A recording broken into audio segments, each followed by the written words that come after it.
Hi అండి, అందరికీ నమస్కారం. Welcome back to my channel. ఇప్పుడే అందిన వార్త. రాష్ట్రంలో భారీ వర్షాలు, వరదలు, 45 మంది కన్నుమూత. పూర్తి వివరాలు వీడియో ద్వారా తెలుసుకుందాం. వీడియో ఎక్కడే కానీ స్కిప్ చేయకుండా ఎండ్ వరకు చూడండి. అప్పుడే పూర్తి ఇన్ఫర్మేషన్ అర్థమవుతుంది. వీడియో ఒక లైక్ చేయండి ఫ్రెండ్స్. ఇక వీడియోలోకి అయితే వెళ్ళిపోదాము. అస్సాంను భారీ వరదలు ముంచెత్తాయండి. 1275 గ్రామాలపై వరద ప్రభావం చూపించింది. దీంతో 6.4 లక్షల మంది ప్రజలు నిరాశ్రయులయ్యారు.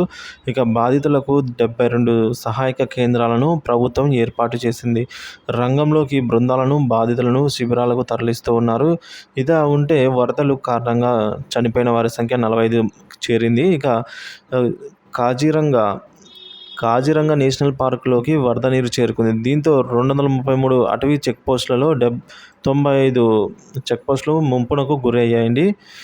అలాగే కర్బీ అంగ్లాంగ్లోని పొరుగున ఉన్న కొండలకు అడవి జంతువులు వెళ్ళిపోయాయి. ఇక రాబోయే 4 రోజుల్లో మోస్తారు నుంచి భారీ వర్షాలు కురుస్తాయని భారత వాతావరణ శాఖ అంచనా వేసింది. 3 నుంచి 4 రోజులు రాష్ట్రానికి చాలా క్లిష్టమైనవని ముఖ్యమంత్రి హిమంత బిశ్వ శర్మ అన్నారండి.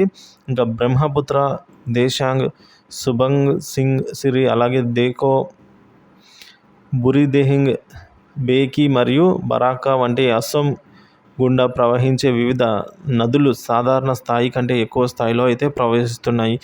రాష్ట్ర విపత్తు రెస్క్యూ ఫోర్స్, అలాగే ఫైర్ అండ్ ఎమర్జెన్సీ సర్వీస్ నుంచి 9 మంది సిబ్బందితో కూడిన ధేమాజీ జిల్లాలో రెస్క్యూ టీం కూడా జూన్ 30న ఆపరేషన్ మధ్యలో సియాంగ్ నదిలో బోట్లో బోల్తా పడడంతో విమానంలో తరలించాల్సి వచ్చిందండి.